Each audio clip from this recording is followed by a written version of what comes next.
Gihatagan og konsiderasyon sa lokal nga panggamhanan sa Santa Josefa ang mga driver nga nagapamasada nga makaparking sa shouldering sa National Road, partikular na sa Santa Josefa, Agusan del Sur. Bisan pa man nga bawal kini sumala sa balaod. Sumala kang TMJ Team Leader Rico Mordino, temporaryo lamang ang ilang pagpaparking sa nasabit nga lugar tungod kay wala pay terminal alang sa mga driver. Gitugutan lang sa sila as temporary nga mo parking diha katong na Masayro. Kay doon na pa area nga pangita para sa ilahang parkinganan nga designate area para sa ila. Mahulat lang sila sa gamay nga panahon. Okay, maupod na ikuan sa mo ang Langdon Mayor nga allocate og area nga i-designate yun sa mga parkinganan diyan ng gitawag nga sakyan nga bao-bao o na Masayro nga diri sa lungsod sa Santa Josefa nga dunay sila terminal.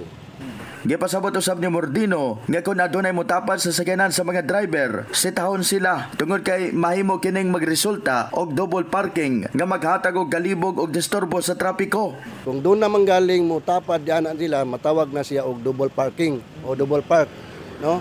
So mausab na among gitrabaho nga among pagarubingan kay kada kanto asa dapita dunay TMJ nga akong gi-assign ana bilang team leader sa TMJ. Na pag naay mo parking o double park pag adtuon o istoryahan nga bawal din na sir aron mahawa ang maong sakyanan.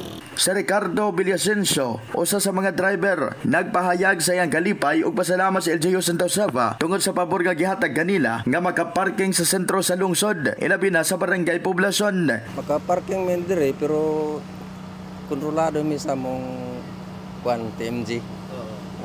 Kung sa among pamaagi dire para di sa mi makahasol sa mga agi-agit mismo.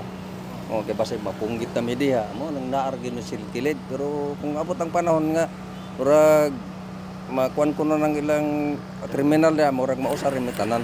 Naglaom sila nga sa dili madugay makaplastar og maayo ang mga terminal alang sa mga driver og magpadayon ng suporta sa lokal nga panggamhanan. Dinana ko noy nana may kanang ilang area nga butangan og terminal pero wala pa man po nila malihok kasi wala pa po sila budget siguro basta nana sila location nga kabutang sa mong terminal pero wala pa nila na konter wala pa malihok pabot-abot na po mi. Naning kamot karon ang lokal nga panggamhanan para mahatagan og disenteng parkingan ang pipila ka mga driver ning nasangpit mismo nga lungsod. In the heart of changing lives, kini si Brigada Christian Talimudaw Cabañas, Brigada News.